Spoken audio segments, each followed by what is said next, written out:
ابھی تک آپ نے ہمارے چینل کو سبسکرائب نہیں کیا تو سبسکرائب کر لیجئے اور بیل آئیکن کو پریس کر دیجئے تاکہ ہمارے نئے ویڈیوز نوٹیفیکیشن سب سے پہلے مل جائے آپ کو۔ بسم اللہ الرحمن الرحیم نحمده ونصلی علی رسولنا الکریم اما بعد۔ سلسلے تذکرہ مجالس نبویہ صلی اللہ علیہ وسلم میں آج کی مجلس کا عنوان ہے جسم میں ایک قسم کا درد ہے جو جاتا ہی نہیں ہے۔ مختلف قسم کے دردوں کے ہم عادی ہیں۔ اللہ تعالیٰ ہی اپنے کرم سے ہر بیماری سے ہم سب کی حفاظت فرمائے۔ بعض لوگوں کو مختلف جگہوں پر عادت ہے، ایک قسم کا درد ہوتا ہے، جیسے بعض لوگوں کو پاؤں کا درد کی ایک بیماری ہے، مستقل پاؤں کھینچتے رہتے ہیں اور دبانے پر سکون اور آرام ملتا ہے۔ کسی کو سر درد کی بیماری ہے تو اس کے واسطے یہ ایک نبی اکرم صلی اللہ علیہ وسلم کا بہت مجرب عمل ہے، حضور کا بتلایا ہوا عمل ہے۔ اس کو یاد کر لیا جائے، انشاءاللہ عقیدے کے ساتھ، ایمان کے ساتھ اگر اس پر عمل کیا جائے گا تو اللہ پاک انشاءاللہ اس کے مطابق اثرات ظاہر فرمائیں گے۔ رحمت عالم صلی اللہ علیہ وسلم سے آپ کے جانثاروں کی محبت کا یہ عالم تھا کہ وہ صرف دینی معاملات میں آپ سے رجوع نہیں کرتے بلکہ خانگی اور ذاتی معاملات میں بھی آپ صلی اللہ علیہ وسلم سے مشورہ کرتے اور جسمانی علاج معالجے کے سلسلے میں بھی آپ کی رائے طلب کرتے۔ اللہ کے نبی صلی اللہ علیہ وسلم ہی سب کے لیے ملجا اور ماوا تھے، سبھی کا ٹھکانہ حضور تھے۔ ہر بات اللہ کے نبی ہی سے پوچھ کر صحابہ طے فرمایا کرتے۔ زندگی کے معاملات میں بھی، کاروبار کے معاملات میں بھی، گھر کے معاملات میں بھی، رہن سہن کے معاملات میں بھی، معاشرت میں بھی اللہ کے نبی صلی اللہ علیہ وسلم سے حضرات صحابہ ایک ایک چیز پوچھ کر طے کیا کرتے تھے۔ اس سے یہ پتہ چلا کہ نبوت ختم ہو گئی، اللہ کے نبی صلی اللہ علیہ وسلم کے بعد اب کوئی نبی نہیں آ سکتا۔ لیکن اللہ کے نبی صلی اللہ علیہ وسلم نے العلماء ورثۃ الانبیاء فرمایا کہ علماء انبیاء کے وارث ہیں۔ اس لیے میں یہ کہتا ہوں کہ معاملات میں بھی جس عالم دین سے آپ کو ذہنی مناسبت ہے آپ ان سے ضرور مشورہ کریں۔ معاملات میں، کاروبار میں، دینی معاملات میں، دنیاوی مسائل میں مشورہ کے حد تک، دینی مسائل میں تو ان کی بات ماننا چاہیے لیکن دیگر معاملات میں آپ ان سے بھی مشورہ کیجیے۔ اللہ کے نبی صلی اللہ علیہ وسلم سے صحابہ زندگی کے معاملات میں مشورہ کیا کرتے تھے، اور علماء کو جب اللہ کے نبی نے فرمایا کہ علماء انبیاء کے وارث ہیں تو جو کام مورث کا ہے، یعنی وارث سے پہلے والے آدمی کا جو کام ہے وارث کا وہی کام ہوتا ہے۔ اس لیے علماء کرام دنیا کے اندر کے بجائے زیادہ تر علوم دینیہ کے اندر مصروف رہتے ہیں۔ تو عوام کو چاہیے کہ وہ علماء سے مختلف معاملات میں مشورہ کرے۔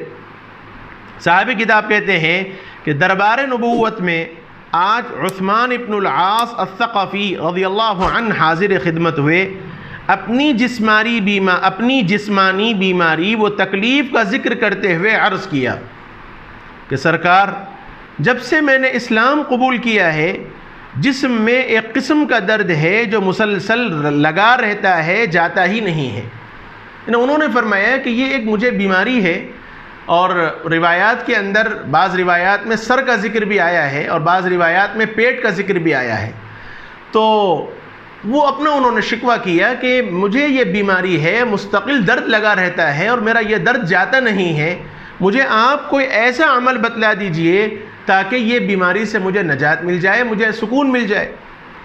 جناب رسول اللہ صلی اللہ علیہ وسلم نے فرمایا کہ تم درد کی جگہ پر ہاتھ رکھو، یہ علاج ہے اس بیماری کا۔ جو بھی درد ہو، چاہے سر کا درد ہو، پیٹ کا درد ہو، پاؤں کا درد ہو، جس جگہ کا بھی درد ہو، میں قطعاً یہ نہیں کہتا کہ علاج نہیں کرنا چاہیے، اسباب کے دائرے میں جو علاج معالجے ہو سکتے ہیں وہ ضرور کرنا چاہیے، لیکن اس کے ساتھ ساتھ اس پر بھی عمل کرنا چاہیے، اس لیے کہ دوا بھی ہونی چاہیے اور دعا بھی ہونی چاہیے۔ یہ محاورہ بھی ہے، دوا کے ساتھ دعا بھی ہونی چاہیے، تو دعا بھی کیجئے اور اس کے ساتھ ساتھ دوا کا بھی اہتمام کیجئے۔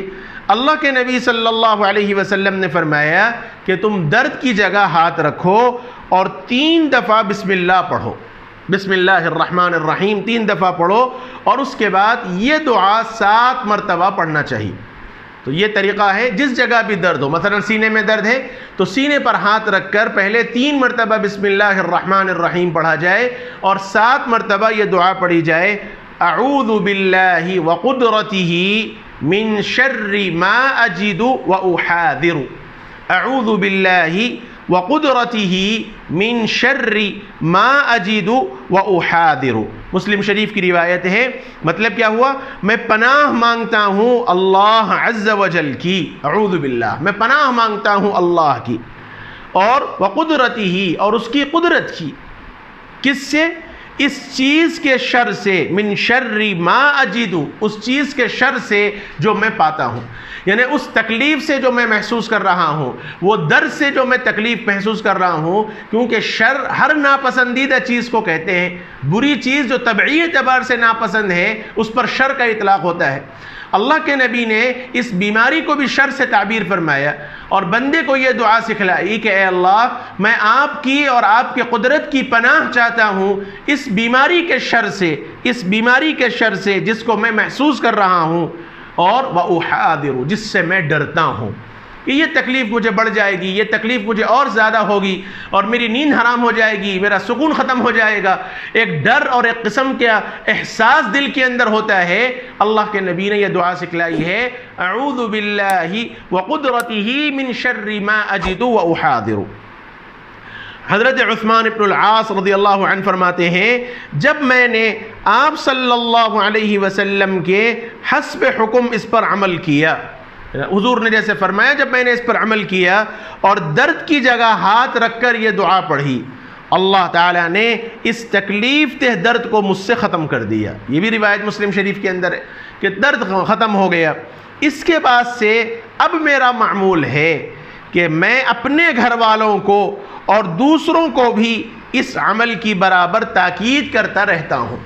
اللہ کے نبی صلی اللہ علیہ وسلم نے یہ عمل بتلایا، اور صحابہ کا یہ مزاج تھا کہ جب کوئی چیز سامنے آ جائے تو اللہ کے صحابہ اس کو اپنی زندگیوں میں بھی اپناتے اور دوسروں کو بھی اس کی تلقین کیا کرتے تھے۔ اس لیے اس پر عمل ہونا چاہیے۔ مختلف دعائیں نبی اکرم صلی اللہ علیہ وسلم کی طرف سے جو مانگی گئی اور بتلائی گئی ہیں، اس پر ہم سب کو عمل کرنا چاہیے۔ اس مجلس میں اس کے ساتھ ایک اور گزارش رمضان المبارک کی نسبت سے ہے، جیسے کل کی مجلس میں بھی، اور ایک گزارش رمضان سے متعلق بھی اس عاجز نے کی تھی، پھر دوبارہ کرتا ہوں۔ میرے بھائیوں بہنوں، یہ موقع بہت اللہ کی طرف رجوع کرنے کا ہے۔ ممکن ہے انشاءاللہ کہ رمضان المبارک میں ہم اب قدم رکھ دیے ہوں، اگر چاند ہو جاتا ہے، اور اگر نہیں تو پھر ممکن ہے کہ کل رمضان کا روزہ ہوگا۔ تو ایسی صورت میں اللہ تعالیٰ کی طرف رجوع کیجئے، دعاؤں کا اہتمام کیجئے۔ خاص طور پر 2 مواقع بڑے اہم ہیں رمضان میں، 2 بڑے اہم کام کرنے کے ہیں۔ ایک باضابطہ ایک شارٹ کلپ شاید بنی ہوئی ہے کہ رمضان کے موقع پر یہ 2 کام ضرور کریں۔ یہ کام کریں، ایک افطار کے موقع کی دعا اور دوسرا سحر کے موقع کی دعا۔ یہ دعاؤں کا ضرور اہتمام کیجئے۔ بار بار یہ عاجز کہتا ہے تھوڑا سا پہلے فارغ ہو جائیں، افطار سے 15-20 منٹ پہلے، سحرن کے وقت سے، اذان کے وقت سے 15-20 منٹ پہلے فارغ ہو جائیں۔ دسترخوان پر، جیسے اس کلپ میں بھی میں نے کہا کہ اس وقت کوئی اہتمام مت کیجئے۔ اگر آپ اس قابل ہیں کہ روزانہ 100-150 روپے کی افطاری کا انتظام آپ کر سکتے ہیں، تو میرے بھائیوں اس موقع پر آپ 50 روپے کی افطاری کر لیں۔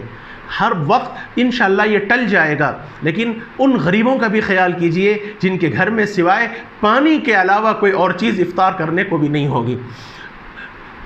پتہ نہیں یہ کون کون سے حالات سے ہم گزر رہے ہیں اور دوچار ہو رہے ہیں۔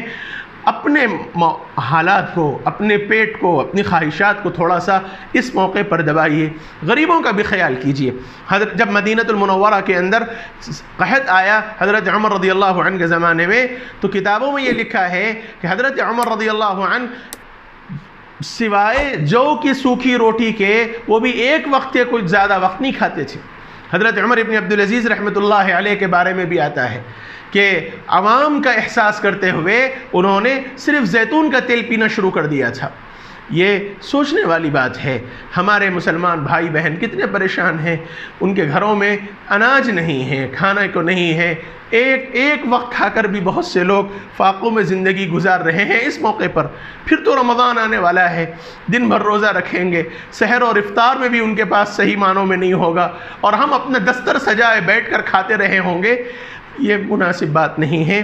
اس لیے زیادہ اہتمام افطار کے موقع پر کرنے کی اس وقت ضرورت نہیں ہے، مختصر ہو اور اللہ کو منانے کی کوشش کیجئے، دعاؤں کا اہتمام کیجئے، تراویح کا اہتمام کیجئے، اللہ تعالیٰ انشاءاللہ یہ حالات ضرور بدلے گا۔ اور تہجد کے موقع کی دعا، یہ دو کام پابندی سے ضرور کیجئے۔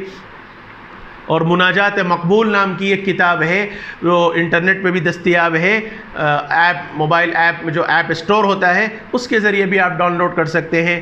ہر دن کی نبی اکرم صلی اللہ علیہ وسلم کی منقول ماثور دعاؤں کو اس کے اندر جمع کیا گیا ہے، وہ دعاؤں کو مناجات مقبول کے نام سے ہفتہ، اتوار، پیر، ایک دن کی ایک منزل بنائی گئی ہے، اس کا بھی اہتمام کے ساتھ پڑھیے۔ اللہ کے نبی کی دعاؤں میں، زبان سے نکلے ہوئے الفاظ میں بڑی تاثیر ہے۔ بس یہ گزارشات ہیں، اللہ اپنے کرم سے اس وبا اور بلا سے ہم سب کو محفوظ فرمائے۔ وصلی اللہ وسلم وبارک علی نبینا محمد وعلی آلہ وصحبہ اجمعین والحمد للہ رب العالمین۔